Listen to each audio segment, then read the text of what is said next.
वर्ष 2023 का एक प्रमुख हिस्सा बीत चुका है तथा दूसरे हिस्से के साथ में यानी जुलाई से लेकर जो दिसंबर तक का समय है, कुछ प्रमुख परिवर्तन सामने हैं। यहाँ कर्क राशि के जातकों के लिए उन्हीं परिवर्तनों की चर्चा लेकर हम उपस्थित हुए हैं। जनवरी 2023 में ही आपको शनिदेव की ढैया चलायमान होती है। ढैया अपने संघर्षों के प्रतिबिंब को यहाँ प्रस्तुत करती है। जो कार्य निर्बाध गति से हो रहे थे, जैसे ही उसमें कुछ रुकावट निकल कर आती है तो व्यक्ति इस संशय के साथ में सोचने लगता है कि क्या हो रहा है। परंतु जब उसको मालूम होता है और ये जानने की योग्यता पूर्णतया मन के भीतर आ जाती है कि जो परिवर्तन यहाँ सामने है वो प्रकृति प्रदत्त स्थितियों के साथ में है, तो वो खुद के लिए सामंजस्य स्थापित करने की शुरुआत करता है। प्रमुख बात यह भी है कि कर्क राशि के जातकों के लिए देखें तो अष्टम भावस्थ शनिदेव हैं, अभी वक्री चलायमान है। यदि जन्मकालिक आधार पर शनिदेव वक्री हैं और अभी भी जब वक्री चलायमान है तो ढैया होने के बावजूद आपके लिए यहाँ पर कुछ सकारात्मक संघर्ष निकल कर आने वाले होंगे। देवगुरु बृहस्पति एवं राहु दोनों ही यहाँ दशम भाव में है और वो भी मंगल राशि स्थान में है। जब कर्म भाव के साथ में उत्तरोत्तर बलि केंद्र के साथ में भले ही ये दोष बन रहा हो, परंतु इतने नकारात्मक प्रभाव निकल कर नहीं आते। 22 अप्रैल 2023 को युति बनी थी। आज हम 5 जुलाई के आसपास इस चर्चा को आपके समक्ष रख रहे हैं। जो परिवर्तन है वो आप स्पष्ट तौर पर देख सकते हैं। ये जो चार्टिंग है ये 5 जुलाई के आधार पर ही आपके समक्ष रखी गई है। महत्वपूर्ण बात ये भी सामने निकल कर आती है कि मंगल अभी सिंह राशि स्थान में चलायमान, कुछ समय के साथ में ही शुक्र मंगल की युति बन जाएगी। सितंबर में देवगुरु बृहस्पति यहाँ वक्री हो चुके होंगे। सर्वप्रथम नौकरी पेशा जीवन के साथ में जो महानुभाव जुड़े हुए हैं, स्पष्ट तौर पर यहाँ भ्रम आपके सामने आ सकते हैं, कुछ कन्फ्यूजन्स रहेंगे। कई बार लगता है कि जॉब में कुछ बड़ा तो नहीं होने वाला है, परंतु उसके बाद में क्लैरिटी आ जाती है कि सारे के सारे वहम हैं, लोगों के द्वारा हमको डर सौंपा जा रहा है, इसके अलावा कुछ भी नहीं। यहाँ जो जुपिटर और राहु की पोजीशन 10th हाउस के साथ में है, ये स्पष्टता रखने की ज़रूरत है कि भाग दौड़ बहुत अधिक यहाँ पर बढ़ रही है, उसकी स्वीकारोक्ति रखकर चलिएगा। गुरु व्यक्ति को पॉसिबिलिटीज़ के बेस के ऊपर भाग दौड़ करवाते हैं और राहु भय के माध्यम से भाग दौड़ करवाते हैं। ये टास्क पूरी कर लो, न जाने क्या होने वाला है। और गुरु यही कहते हैं कि यहाँ से सीख लो और ये कार्य भी पूरा कर लो, आगे बहुत कुछ मिलने वाला है। सोच में जो अंतर प्रतिध्वनित होता है ये इन ग्रहीय व्यवस्थाओं के माध्यम से व्यक्ति के समक्ष आने वाला होता है। वही विशेष बात आप ये देखिएगा कि शनिदेव अष्टमेश होकर अष्टम भाव में है, मूल त्रिकोण स्थितियों के साथ में इनकी तीसरी दृष्टि अपने नीचस्थ राशि स्थान पर है। परंतु व्यापारेश जब अष्टम में हो तो कई बार हिडन प्रॉब्लम्स यहाँ पर ओवरऑल एस्पेक्ट में निकल कर आती है, आप उससे संभलिएगा।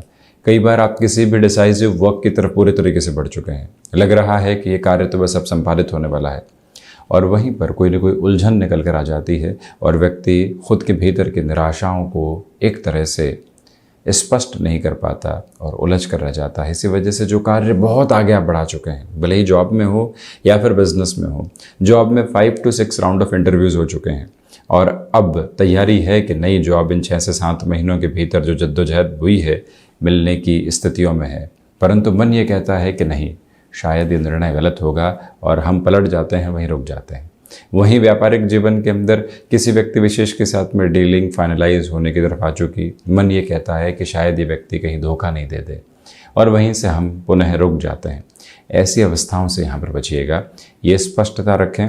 नौकरी पेशा जीवन हो या फिर व्यापारिक जीवन, जो ये जुलाई, अगस्त, सितंबर और अक्टूबर तक का समय अंतराल है, जब तक गुरु राहु का चांडाल दोष दशम भाव में बना हुआ है, आप यहाँ पर किसी भी कार्य को आज से कल और परसों पर टालने से बचें। कोई व्यक्ति के साथ में आपकी डीलिंग फाइनलाइज हो रही है, उसको भी ये नहीं समझें कि पूरी हो ही गई है, अब तो सिग्नेचर करवाने हैं, 2 दिन बाद देख लेंगे या किसी और व्यक्ति को भेज देते हैं। वहीं से वो स्थितियाँ रुक जाया करती है, उससे खुद को पूर्णतः आप संभालिएगा।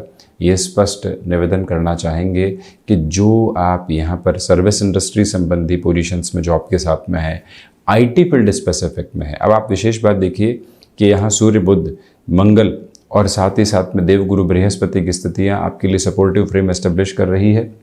वहीं शनिदेव और मंगल का जो दृष्टि संबंध रहेगा कमोबेश ये भी आपके लिए एक सपोर्ट की पॉसिबिलिटी को ही लेकर आता है। स्पष्टता रखने की ज़रूरत है कि यहाँ पर आपके लिए स्थितियाँ डिले ज़रूर हो सकती हैं, परंतु अटकाव के साथ में नहीं है। जब भी शनिदेव मंगल का दृष्टि संबंध होता है डिले हो सकता है, परंतु अटकाव नहीं होता, और जो कार्य सामने निकल कर आता है वो पूरे स्थायित्व के साथ में होता है। अब एक महत्वपूर्ण बात, यहाँ नौकरी पेशा जीवन में जो ओवरसीज़ की अपॉर्चुनिटीज़ निकल कर आती है, कई बार आउटसोर्सिंग संबंधी कामकाज के साथ में आप अपने हस्तक्षेप को देखने वाले होते हैं। शनिदेव अष्टमेश होकर अष्टम भाव में है, निरंतर जद्दोजहद करनी होगी। वीज़ा संबंधी कोई इशू आ गया है या फिर ऑर्गेनाइजेशन की तरफ से हामी नहीं मिल पा रही है, प्रयास करना, प्रयास में सार्थकता, संबल रखना और धैर्य रखना ये आपके लिए आवश्यक रहेगा। कई बार व्यक्ति उस एंग्जाइटी और उस इम्पेशेंट अप्रोच में होता है कि आज से कल में ही सारे ही परिणामों की अपेक्षा करके चलता है। उससे जितनी दूरी आप स्वयं के लिए बनाकर रखेंगे उतना स्वयं के लिए बेहतर आवेदन यहाँ समक्ष रखते चले जाएंगे। विशेष बात ये भी है कि जुलाई और अगस्त के महीनों में जो मंगल का प्रभाव है वो यहाँ द्वितीय भावस्थ स्थितियों में राजा के राशि स्थान में रहेगा। यहाँ मंगल की स्थितियाँ इतनी बेहतर नहीं, परंतु राजा के राशि स्थान में होने की वजह से पैतृक संपत्ति संबंधी कोई भी विवाद चल रहा था। साथ ही साथ में जो यहाँ पर आपके लिए किसी कार्य में स्पष्टता नहीं आ पा रही थी कम्युनिकेशन की वजह से, अगला व्यक्ति कम्युनिकेट नहीं कर पा रहा था स्पष्ट तौर पर, वो क्लैरिटी आ सकती है। परंतु करबद्ध निवेदन है कि आप यहाँ वाणी पर बहुत ज़्यादा नियंत्रण स्थापित करके चलें। जब भी मंगल ऐसी अवस्थाओं में होते हैं, व्यक्ति कई बार अपने क्रोध पर और अपने शब्दों पर नियंत्रण नहीं रख पाता। जब वो अपने क्रोध पर, अपने शब्दों पर और अपनी भावनाओं पर नियंत्रण नहीं रखता, बने हुए कार्यों को बिगाड़ देता है। जो छवि इतनी उच्च स्तर के ऊपर बनी है उसके साथ में नकारात्मकता लेकर आ जाता है। आपसे निवेदन है कि ऐसी अवस्थाओं से खुद को पूर्णतया संभाल कर चलिएगा। हालांकि पैतृक संपत्ति संबंधी कोई भी विवाद चल रहा था तो वहाँ पॉजिटिविटी है। यहाँ जो सूर्यदेव की स्थितियाँ हैं, 16 जुलाई तक स्लीपनेसनेस की प्रॉब्लम आपको डिस्टर्ब कर सकती है। बोन्स और जॉइंट्स की स्टिफनेस का भी ख्याल रखिएगा। जो यहाँ पर 16 जुलाई से 16 अगस्त तक का समय है, इसमें आपकी कॉन्फिडेंस की जो अप्रोच है सूर्य के कर्कस्थ होने की वजह से स्पष्ट तौर पर नजर आने वाली होगी। जो भावनाओं के आवेग के साथ में व्यक्ति अपनी वर्किंग पोजीशंस को चैनलाइज कर देता है, वो एक अलग ऊर्जा देखने वाला होता है। वही ऊर्जा आपके समक्ष यहां पर बनी हुई है। स्पष्टता यह भी है कि कमीशन संबंधी कामकाज में पॉजिटिविटी यहां अगस्त और सितंबर के साथ बड़े ही जबरदस्त सिरे में रहने वाली है। अब यह भी आप देखिएगा कि जो आप यहां भाग्य के सहयोग के बूते किसी भी कामकाज की पूर्णता लेकर चलने वाले थे कि यहां बढ़ेंगे, एजम्पशन लगाया कि वहीं से पूरी की पूरी पॉजिटिविटी आ जाएगी, वहाँ खुद को थोड़ा सा रोक कर चलिएगा। ये भी देखें कि जो राहु की स्थितियां हैं वो नवमस्त प्रवेश करेंगी, जो केतु की स्थितियां हैं वो पराक्रमस्त प्रवेश करने वाली होंगी। ऐसी अवस्थाओं के साथ में जो नवंबर और दिसंबर का महीना रहेगा, प्रमोशन जैसी कोई भी पोजीशंस रुकी हुई है वहाँ एक क्लैरिटी निकल कर आ सकती है, तीव्रता आपके सामने रह सकती है। व्यापारिक जीवन के अंदर जो ये लगभग 4 नवंबर तक का समय है, बड़े निर्णय में इत्मीनान रखें। कोई भी कामकाज की नए सिरे से नींव लगानी है वो वर्षों की लगने वाली हो। हम आज से कल या पहले से दूसरे महीने के मुनाफे की ओर चलने वाले नहीं होंगे। जो खुद को स्थापित कर रहे हैं वो बहुत लंबी दूरी की यात्रा है। ये स्पष्टता अपने भीतर तक आप प्रतिबिंबित करके रखते चले जाइएगा।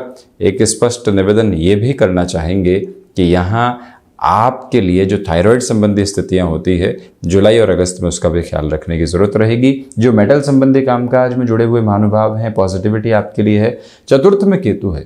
कई बार व्यक्ति को लगने लगता है कि बहुत वर्षों तक बाहर नौकरी कर ली, अब क्या करेंगे, कहाँ पहुँचने वाले होंगे, पुनः अपने घर की ओर लौटते हैं, वहीं कुछ न कुछ कर लेंगे। जो घर परिवार को इतना स्थायित्व दिया है, भावुक होकर एक दिन के निर्णय में उस स्थायित्व को अभी बिगाड़ने वाले आप नहीं हो।